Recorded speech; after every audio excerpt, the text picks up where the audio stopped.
Welcome back to the On Adventure podcast. I'm Josh Self, and I will be your host today. My guest today is a longtime friend, Tommy Gavigan.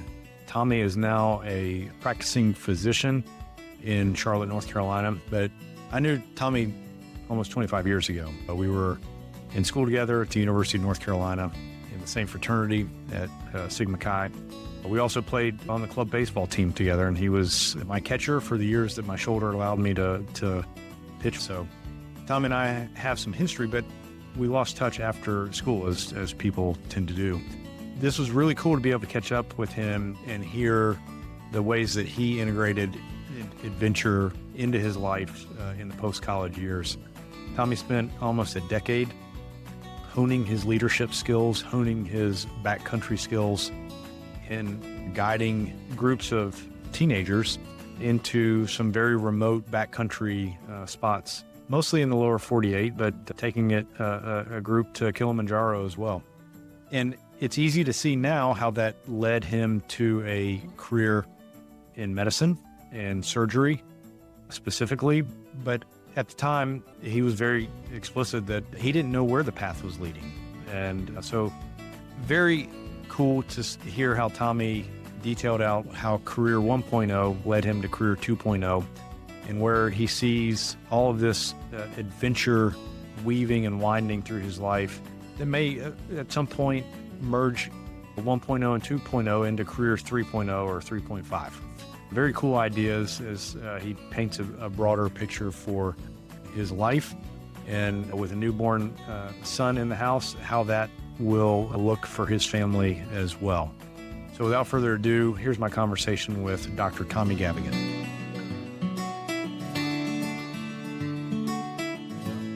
I appreciate you being generous with your time on this day off for you. So I'm a financial advisor, and having a podcast on adventure really has very little to do with my day job. And however, the way I've kind of overlapped it, and part of why I wanted to connect with you on this is where adventure integrates in people's lives to really allow you to live your great life right now, not at some point in the future. And so I'm always curious in these conversations about, what people do or did, kind of the cool adventure story part, but I'm not really, there's plenty of like podcasts out there that are after the adrenaline story, right? The cool thing that somebody did.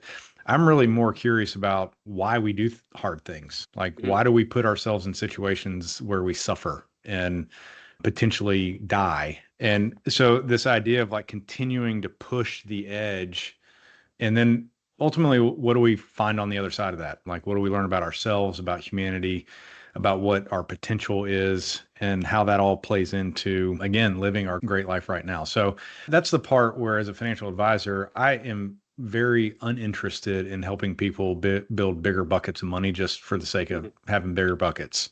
Right. That seems like it is. I've seen people do it, and it's a pretty hollow pursuit. But this is a way to kind of like a side trail in the conversation of saying, okay, you do have this money.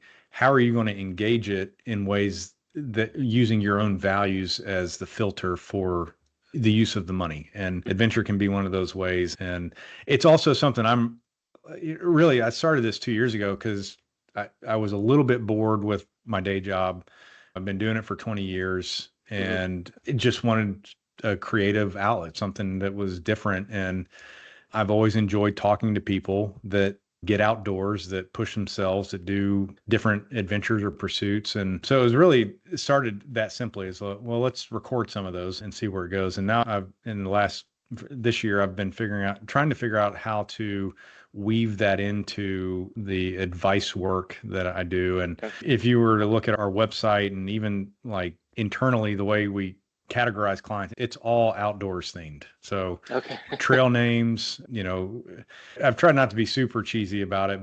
Even the website will say, book a time with your guide, right? And the whole point of that is if anyone finds us through either our website or the podcast or whatever, like there's a self-filtering factor that when they eventually call me, like I'm pretty sure they're going to be like my kind of people, like the people that I want to spend time with. rather than kind of mass marketing and seeing what happens. So anyway, that's where I try to keep these to about an hour and keep it on that arc of talking about different things that you've done. And from, again, like I'm picking up on pieces of this through your LinkedIn profile, and because we haven't talked in a long time, but the stuff you were doing after college with Moondance. And is there anything else like that wouldn't be on your LinkedIn profile that you have done or that you're continuing to do that would be worth talking about? So that's a lot to cover. I think the majority of my like really high adventure, the stuff that you were just kind of describing, where you're putting yourself on the kind of the edge out of the comfort zone, really relying on yourself to be self-sustainable in the backcountry.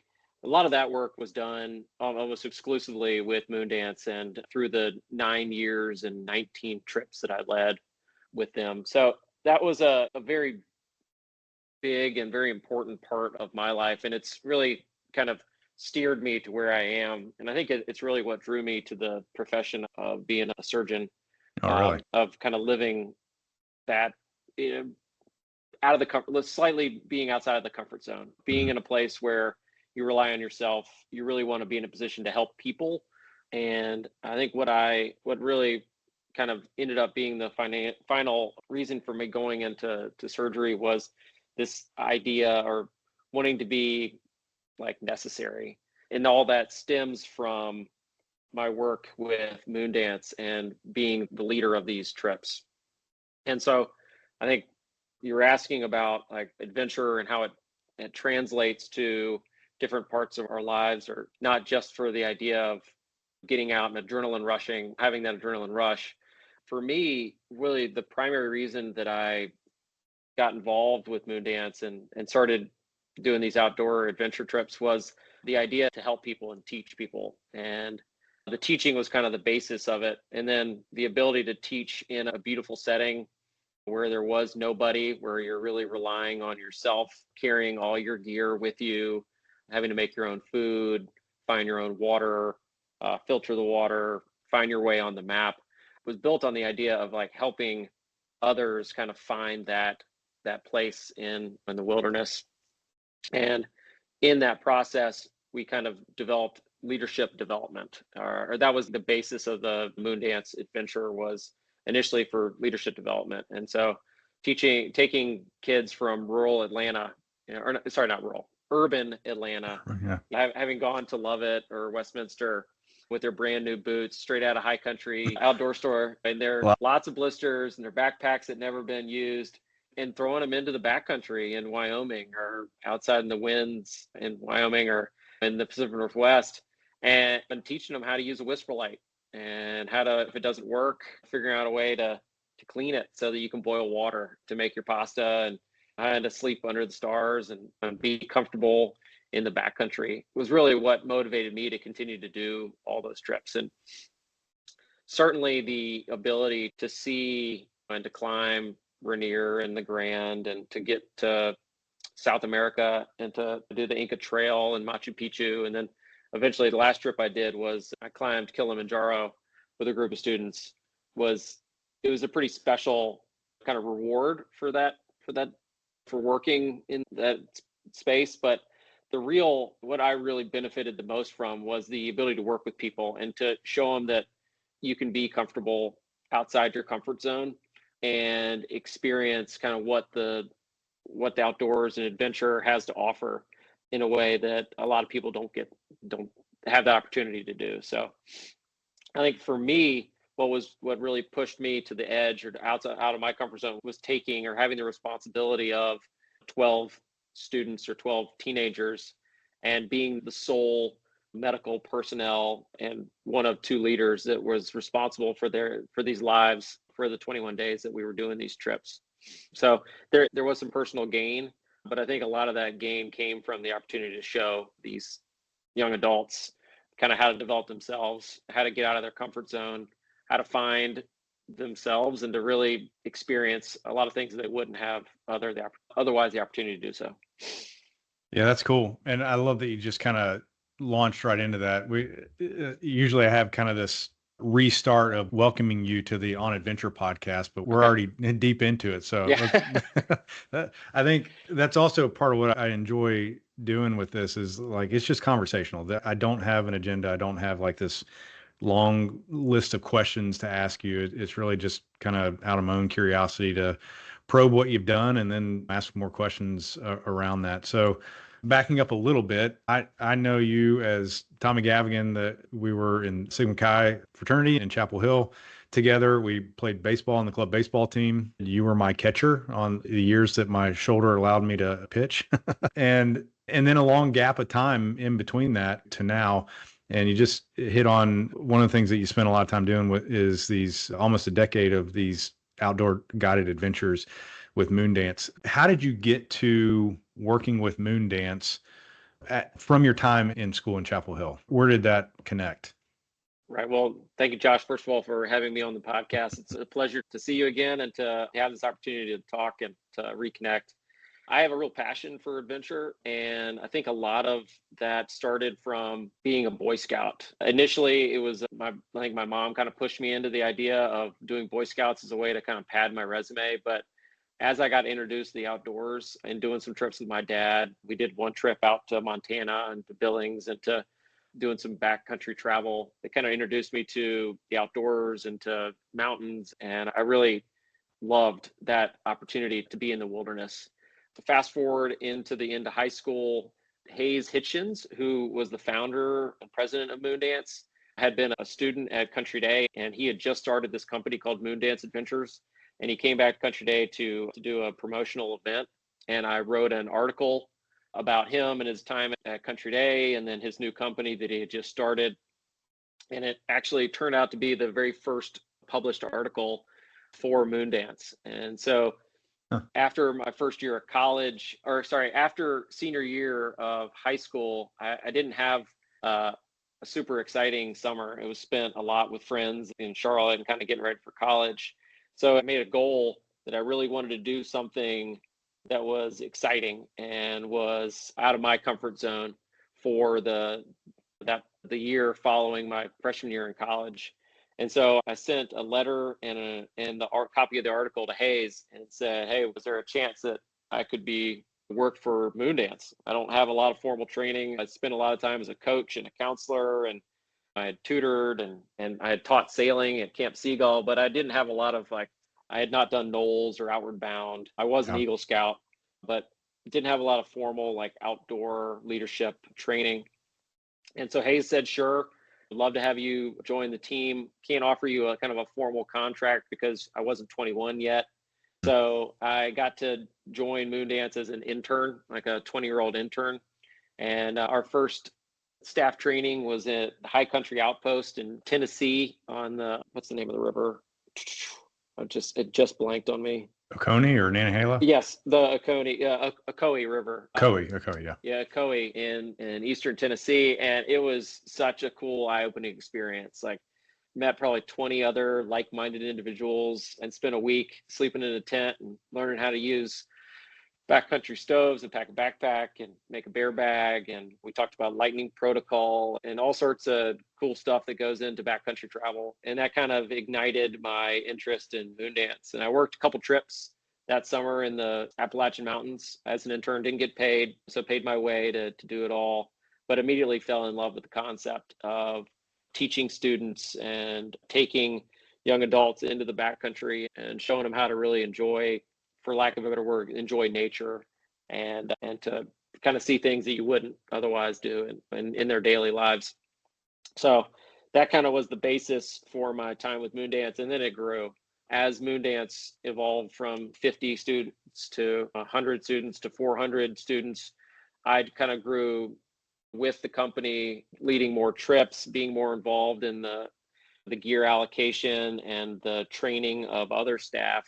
And I really love that aspect of working with other people my age and my interest and from other parts of the country, California and Michigan and other parts of the country. And to then, after we would spend a week in different parts of the country, we did a lot of our staff training in Colorado. We would travel to different kind of corners of the states, with going to Alaska or to Seattle or to Colorado. And we would lead these different trips into the backcountry in those states. And it was just a really special time to kind of, not, we don't get the opportunity more, but to turn off your phone and to really channel all your effort into survival and to backcountry travel. So I guess that's kind of where it all started, and kind of the evolution of me for developing this interest in adventure travel and to adventure.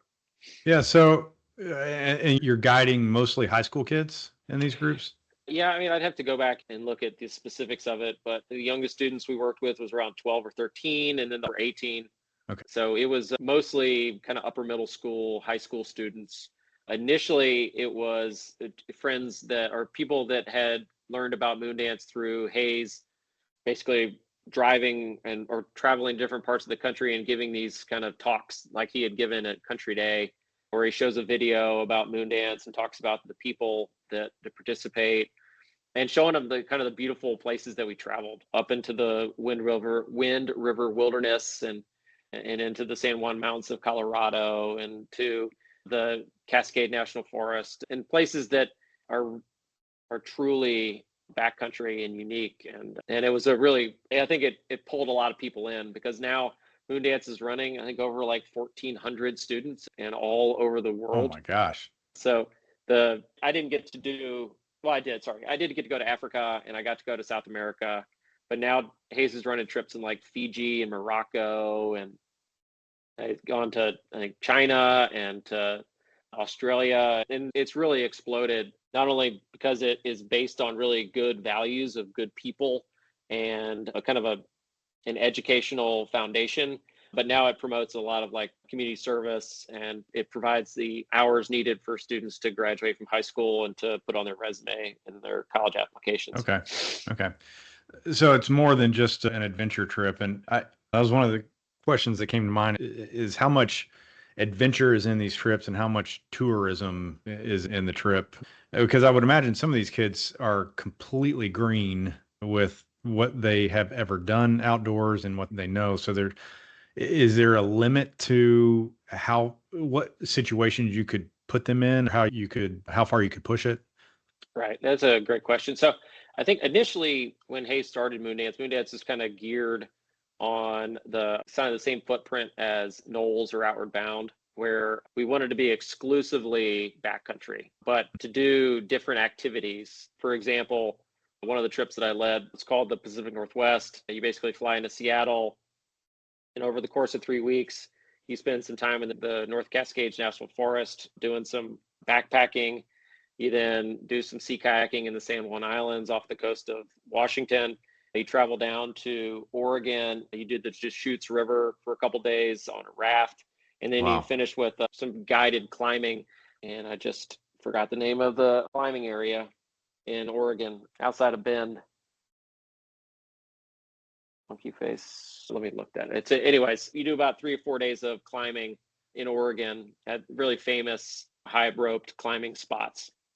Okay. And so there wasn't a lot of like tourism in the early days of Moondance and in the trips that I led, because we wanted to try to keep the students out of the cities, and that wasn't really the important part of what Moondance was then, or the adventure travel leadership development part of the company.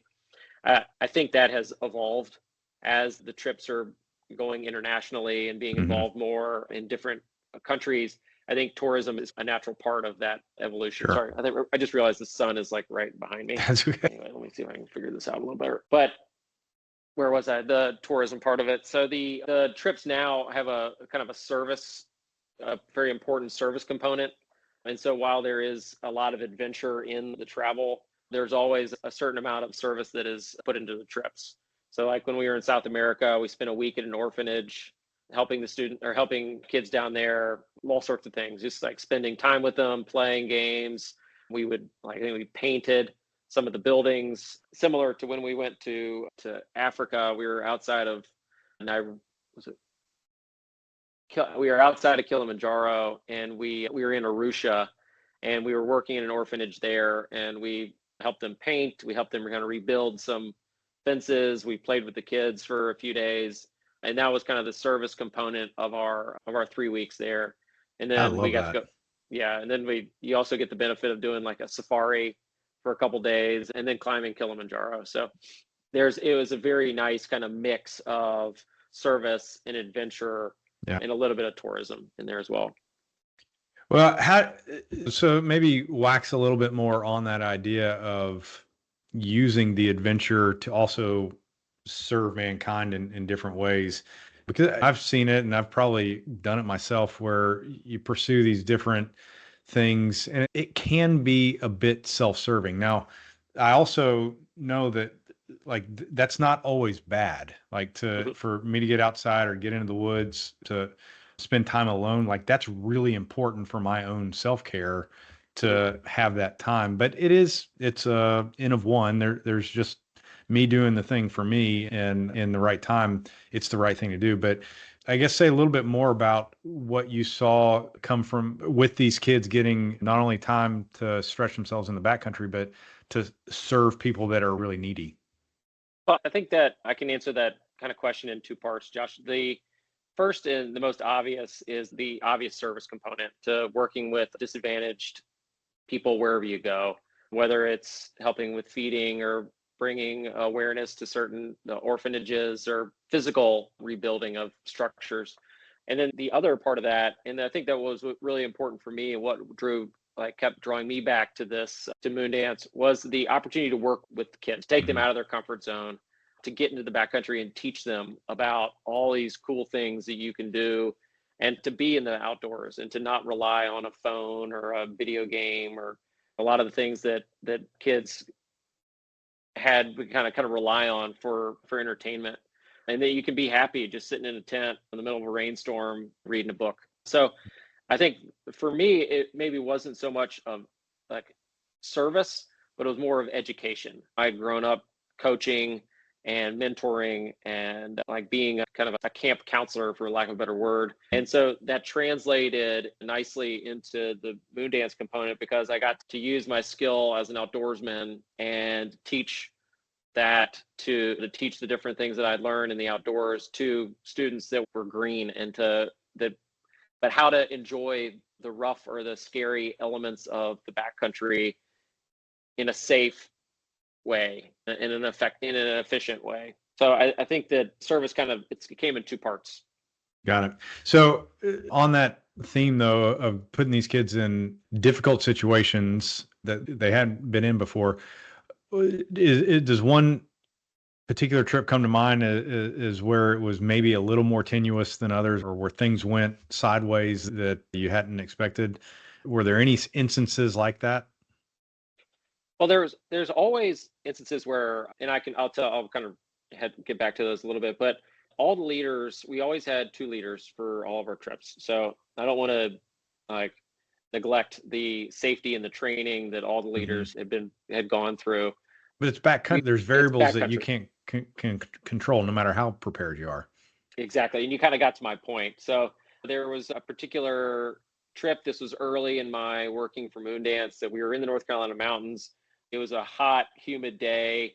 The sun had been out. We were hiking along the Appalachian Trail, younger students. So I think probably 12, 13, 14 years old. And we got caught in an afternoon rainstorm and Which section thunderstorm were you in? outside of Nantahala. Yeah. Okay. In that area. So flash thunderstorm kind of rolls in. Hadn't seen it because we were in tree cover for the majority of our hike. And we put everybody in lightning protocol. So everybody spaced out accordingly. They stood on their thermarests or their Crazy Creek chairs. They got down in the appropriate position because we had talked about it. We had trained it as a group. And we were in lightning position for probably about 30 or 45 minutes, pouring down rain. Everybody had their rain jackets on. But over the course of those 45 minutes, some of the students got very cold. And in particular, one of the students had been wearing like a long sleeve cotton shirt while we were hiking. They got cold. They got a little hypothermic. They started showing signs of hypothermia, some cognitive kind of changes, some mental status changes. And so we had to rush back we had to make a camp very quickly, obviously remove the cold clothes, get some warm fluids in them, get them some good nutrition, some calories, and it all worked out okay. But what seemed to be a very simple and straightforward kind of day on the hiking trail turned into something that could have been potentially very frightening.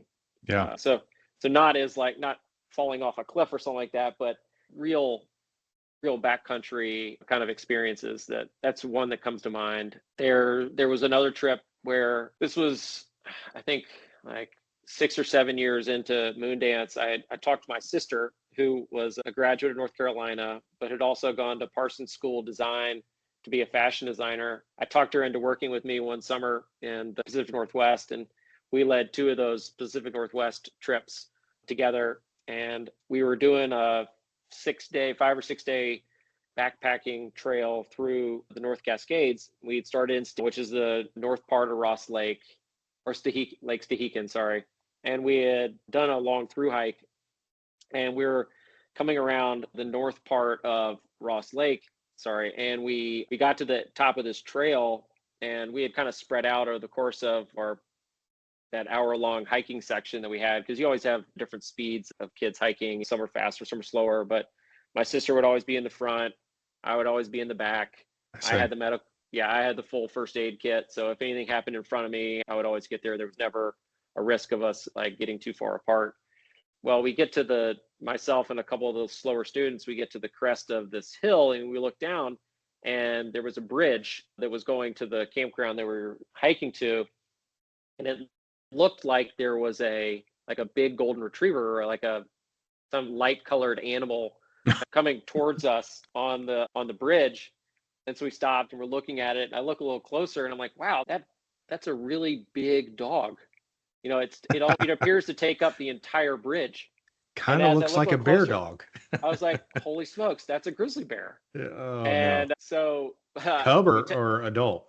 It was a full adult. It was a gigantic bear. So we try to check to see if I can see my sister or any of the other students down in front of the trail, because it was kind of switchbacked all the way down the hill, to make sure that I didn't see them immediately. And I couldn't see them, so I had no idea really where they were exactly. But the bear came off the bridge and then ran up into the woods, luckily away from the trail. But myself and the slower students quickly picked up our pace. We caught my sister in about a couple minutes, like 5 or 10 minutes.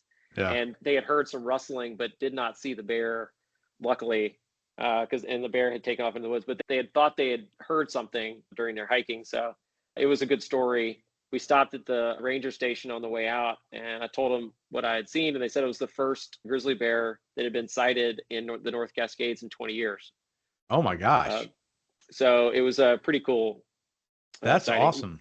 Yeah, we saw those black kids bears all the time. Yeah. The kids that are coming from places that they'd never really been in situations like that had to be scary and exhilarating all at the same time. I had a previous guest on here, Robbie Linfesti, that's done a lot of crazy outdoor stuff. He even got kidnapped in Patagonia.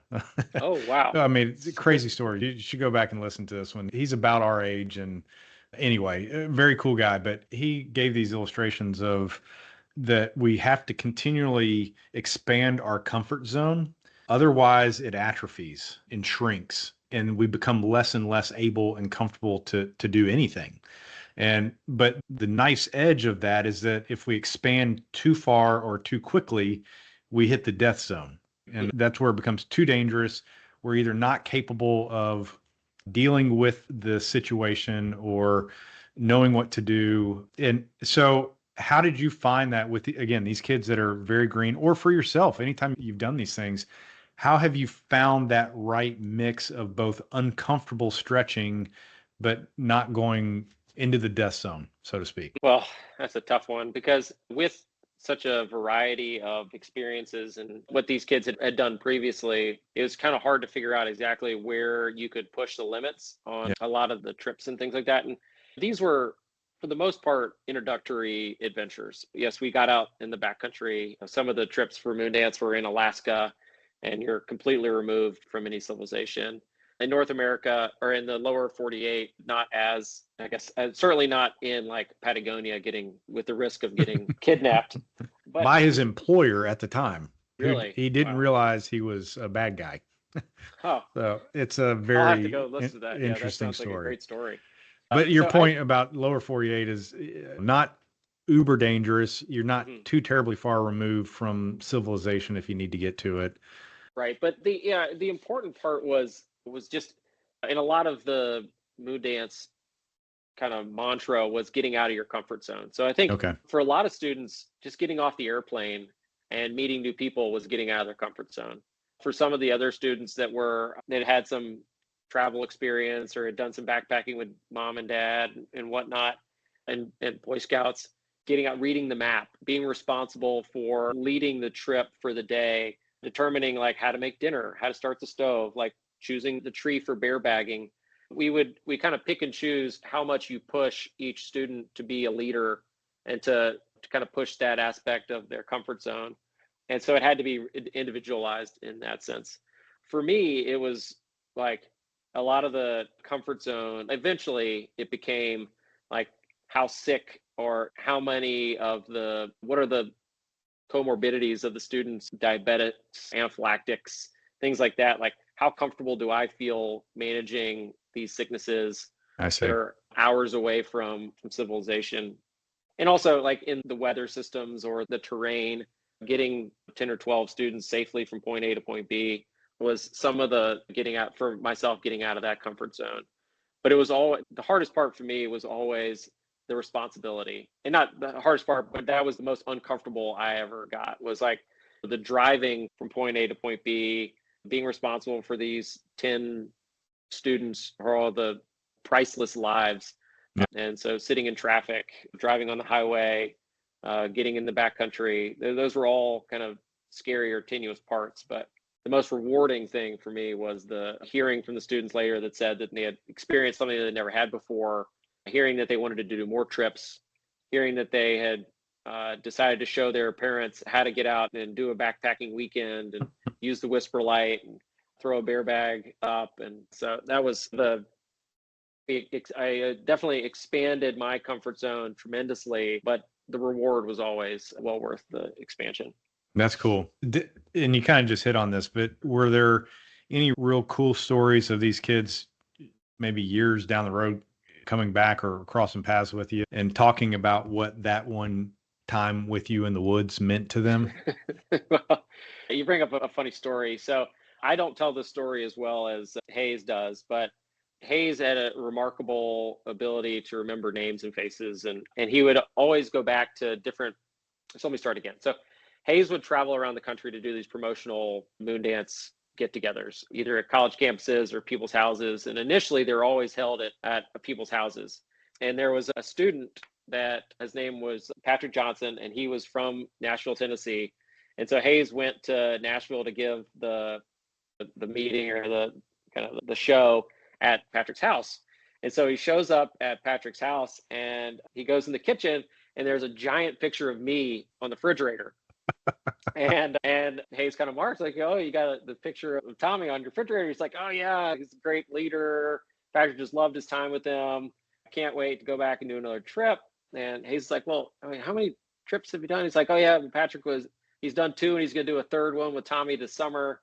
So pretty excited about that. But then the best part was that as he walked out of the kitchen and from room to room, there were pictures of me all over the house with Patrick and other students and whatnot.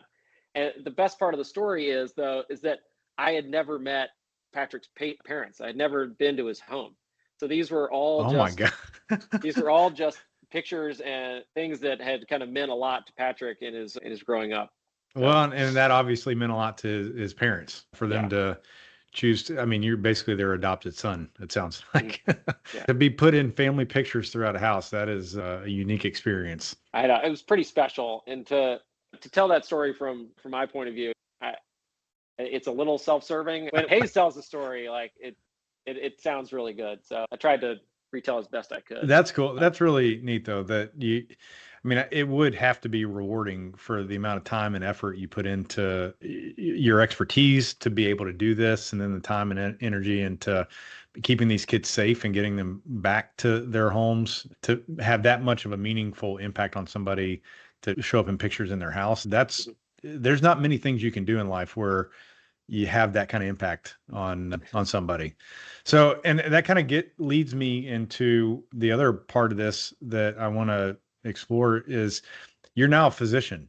You Mhm. went from a decade of guiding backpacking trips across the country or across the world after a great education at the most wonderful university in the world. Mhm. So, where did medicine fit into this?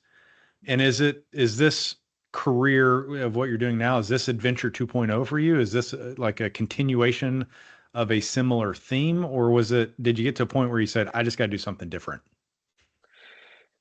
No, that's a great question, and I apologize if this kind of winds a little bit on its way to getting to where I hopefully will answer your question. Moondance was the first opportunity I had to provide kind of medical care. And by that, I mean, I had to do certain training in order to be competent to take care of students in the backcountry. So I initially got like a wilderness first responder training, and then that turned into a wilderness EMT. And so I was the one carrying around the medicine kit or the first aid kit and providing some first aid throughout each one of these trips, whether it be in the backcountry or at the rock face or whatever it was, and then eventually abroad. And so after college, I had a great education, a great foundation, but I didn't really know where I wanted to kind of focus my energy. Did I want to be a coach? Did I want to be a teacher? Did I want to go do counseling or whatnot? But the opportunity to provide kind of medical care for these Moondance trips kind of ignited this interest in medicine. And then that kind of worked with my experience with my father as a physician and how rewarding that had been for him. So that grew into kind of trying to figure out where in medicine I felt like I'd want to pursue a career. And so initially I trained as an EMT, and then I went and met a career counselor, and we did some of the personality testing and kind of didn't get anywhere useful. But then she asked me, she said, I want you to go home and I want you to write a letter to yourself in five, like pretending you're yourself 5 and 10 years from now, and you're writing a letter to yourself now about where you are then. Okay. And it took me no time at all that I sat down, I wrote a letter about how I was a surgeon and I was practicing medicine in a way that provided good continuity for patients, and I was providing excellent care and etc. That just And came out like you didn't really even have to think yeah, about it. now it was the first time I had ever thought about my future that way. When you're stuck in the current time, you're thinking like, what do I want to be when I grow up? Like, it's just hard because you're like, well, how do I take this into account? And right now, I don't have these tests, or I don't have these experiences. I don't know what I can do with my current training to be what I maybe want to be in the future. And to look at it kind of retrospectively of me in the future, it was the first time it all kind of came together. And so I went to see the lady the next day, the career counselor the next day, and I showed her the letter, and she's like, all right, what are the next steps? And she's like, how do we get you to a post-bac, I guess, kind of program? And so that night I signed up for classes at the Harvard Extension School in Boston. I bought a flight to Boston and I started classes on Saturday. So it was like within three Oh my days, gosh. I, That's yeah, serious. it was rapid fire. I didn't know anybody in Boston, stayed at a friend of a friend's kind of attic for about a week until I found a place to live on Craigslist. And I did a year of classes at the Harvard Extension School and did well enough that I knew that I could handle the post grad courses. And then from there, it was doing some research. I moved back to Chapel Hill to do some research, and then I got a master's degree at Virginia Commonwealth, which is also the Medical College of Virginia, before I got into medical school, eventually at University of North Carolina. So Okay. began and ended my education at Chapel Hill. So I did 4 years in the medical school at Chapel Hill, and then I did my residency in general surgery at the Carolinas Medical Center here in Charlotte. I then did a fellowship training year in New Jersey at Hackensack University Medical Center, where I specialized in minimally invasive and bariatric surgery. And during that time in New Jersey, that's when COVID hit. Oh wow. And Okay. so we had a very significant COVID positive population at our hospital. We turned almost the entire hospital into ICU beds. And so we came off our elective surgery kind of responsibilities and worked more as ICU doctors, running vents and putting lines in and things like that. And so that experience led me to another fellowship in trauma and critical care back here in Charlotte, where I trained in doing critical care medicine, like ICU medicine, essentially, for a year before starting my current job with Novant Health, where I'm a general and bariatric surgeon. That's cool. So it's quite the road. That is quite the road. It's really cool to see you connect the dots, though. And I love that it went through Chapel Hill several times. That's always a good thing. Forth, yep. Yeah. So my mind goes to does this career 2.0 lead? Do you, just like you were able to write that letter and see how the 10 years prior had, and even before that, had led you to the point of, okay, it's time to go train to be a surgeon. In your mind, does this career and training, really specific training that you've done, also prepare you for the next thing? Or is this the thing that you see yourself really committing to and sticking with in the current mode for a really long time? Well, I had never lived after high school, I had never been in one place for more than a year prior to starting residency. Okay. Because even in college, I was in Chapel Hill for the school year, and then I was gone for 3 months. Yeah. Doing Moondance. So when I finally settled down and started residency and being in one place for an extended amount of time, it was very difficult. Yeah. Like culture shock. Yeah. Just to imagine habits were different. Not being able to get up and move. And I'd lived out of North Face duffel bags for my entire adult life. So to make a commitment to the next 25 years is probably a little short-sighted, but I am at certainly a more stable part of my life. I have a great job. I have a wonderful family, recent addition, so a son now. Awesome. So my mobility right now is a little limited, but I think this is maybe adventure 3.0 for me. Yeah, with starting a family and kind of building a practice in a career here in Charlotte. So I don't see the adventure part of my life ever going away. I love being outside. I love getting in the mountains. I love that opportunity to, like you said, that self-care opportunity to kind of breathe the fresh air, to get away from the lights of town, to kind of see what the stars are doing, even if it is just a brief weekend up in Vermont or out in the Colorado mountains. Being in the backcountry will always be very important to me. And I can't wait to introduce that to my son. And I think that'll be adventure 3.5 is the opportunity to get him into the outdoors and to start doing travel and to showing him how to pitch a tent and how to build a fire and to use a whisper light and how to read a topographical map and to use a compass and whatnot. So I think that the Eagle Scout and Moondance expanded that footprint and that foundation.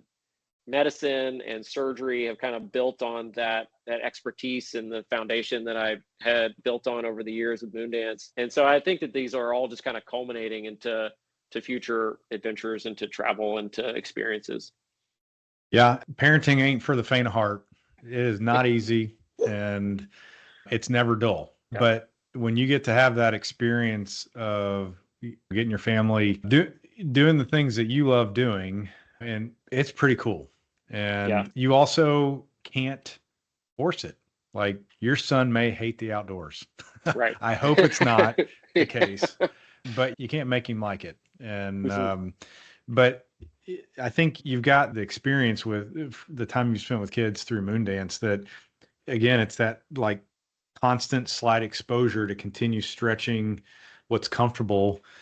And I think, and you tell me if you disagree with this, but I think as human beings that there's something inherently rewarding for doing something hard and getting through it and then trying to find the next thing that's hard to continue to push. And from a medical standpoint, I wonder if you could speak a little bit to like what is going on that inside the human body that continues to push us to do those kind of things when from an objective standpoint, someone may look like purely rational forget all the sense of awe and wonder that you get from being in the backcountry, but from a purely rational standpoint, why would anyone put themselves in a situation where they would cross paths with a grizzly bear?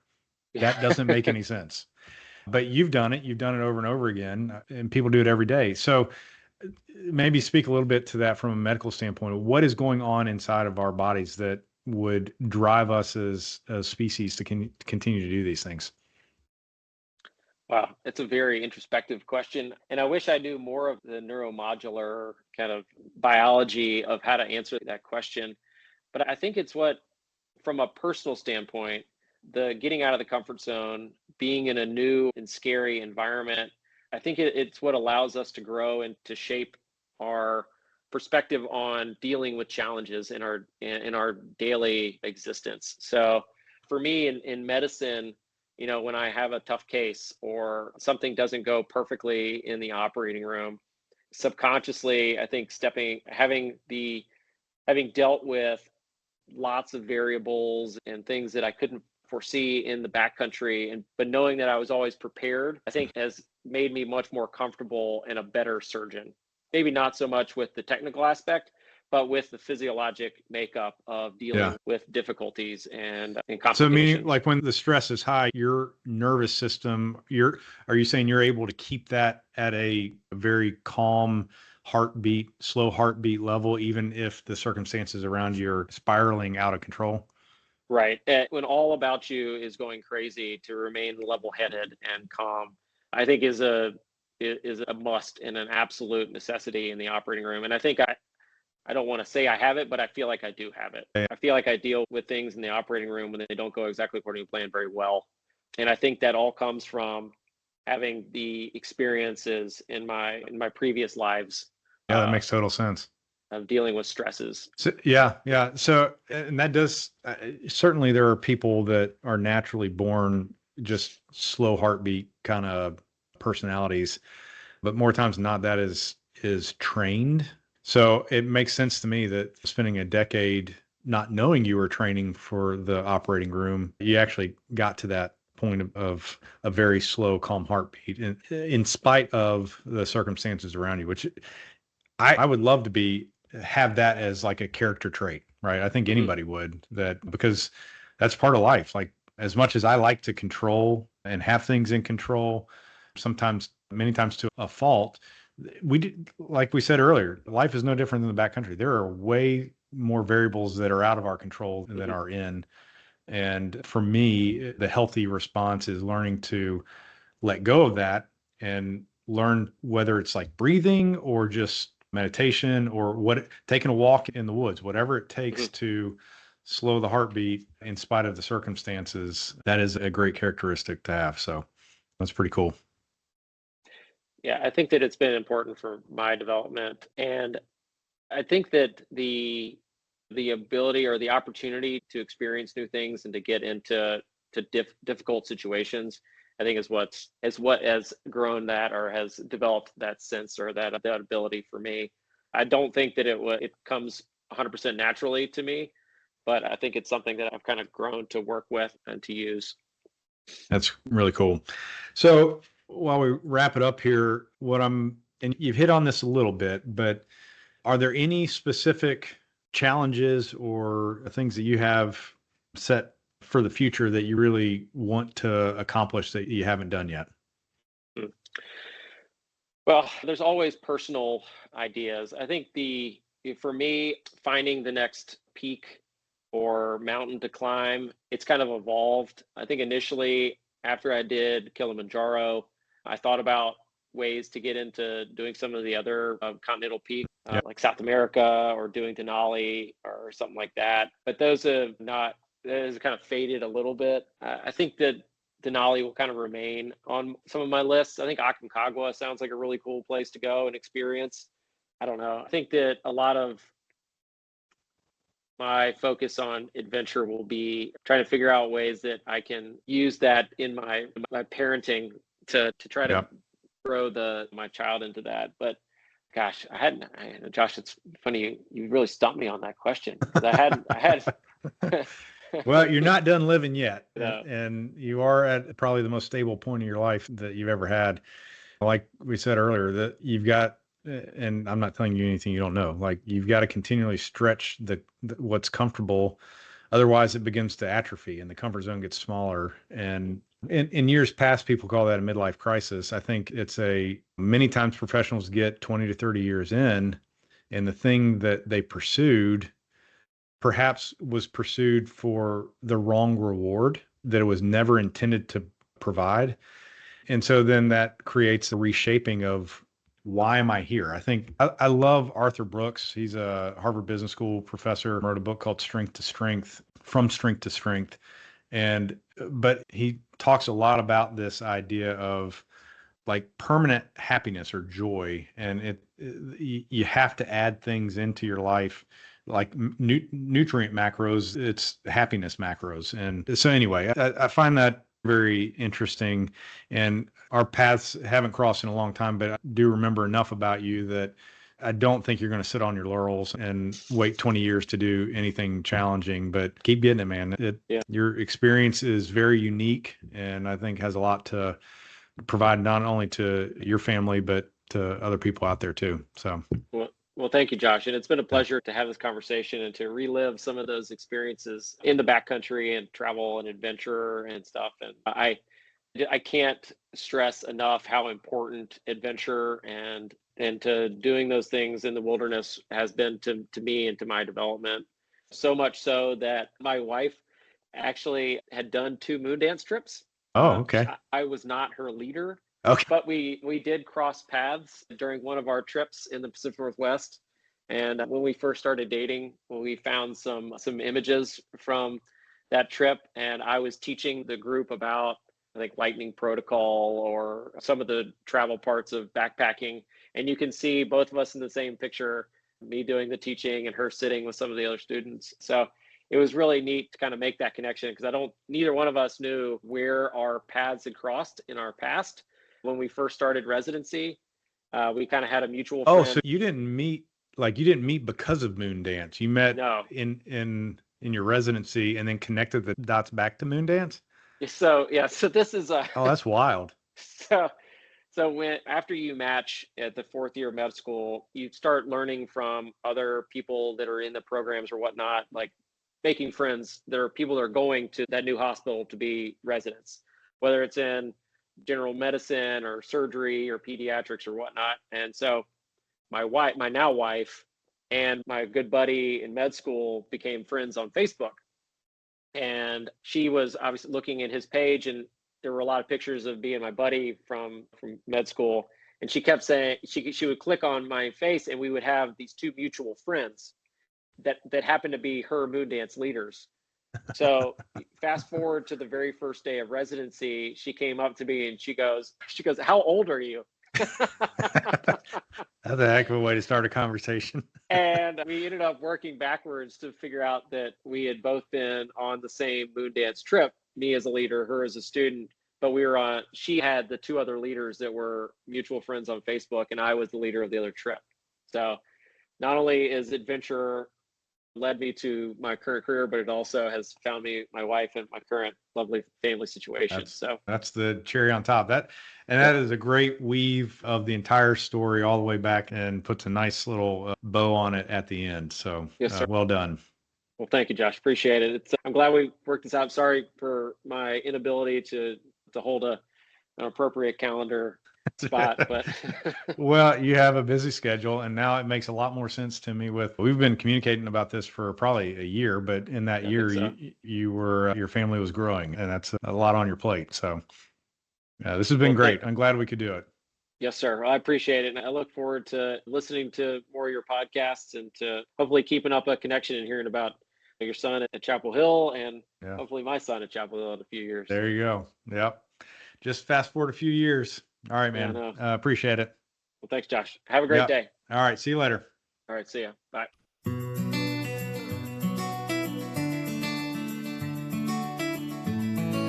Okay. Man, I really enjoyed that. I hope you did as well. The next one will be coming at you in a couple weeks, so stay tuned. Until then, I hope you have your own great adventure.